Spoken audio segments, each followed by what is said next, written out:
అనేక రకాలైనటువంటి భూతప్రేత పిశాచ బాధలు, గాలి పట్టడం అని చెప్పి చాలామంది వింటూ ఉంటాం. అంతేకాకుండా ముఖ్యంగా మనకి తెలియకుండా కొన్ని దాటుతూ ఉంటాం. అమావాస్య రోజున, గురువారం రోజున, మంగళవారం రోజున, ఆదివారం రోజున కొన్ని ఒక బూడిద గుమ్మడికాయ ఒకటి, కొబ్బరికాయ, కోడిగుడ్డు, బొగ్గులు, ఎర్ర అన్నం, నిమ్మకాయలు ఇట్లాంటివన్నీ కూడా దృష్టి దోషాల కోసం తీసివేసి 4 రోడ్ల సెంటర్లో పడేస్తుంటారు. అది క్రూరత్వం కూడా.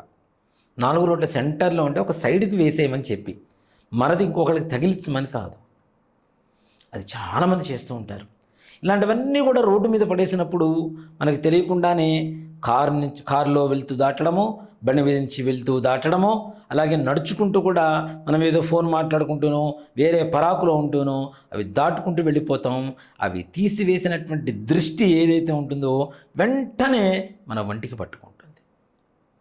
తద్వారా మరుసటి రోజు నుంచి విపరీతమైనటువంటి జ్వరం, అంటే మన బాడీ పెయిన్స్, అంత బాడీ అంతా నొప్పులు, తలనొప్పి, చికాకు, జ్వరం, తగ్గిపోతుంటారు మనుషులు.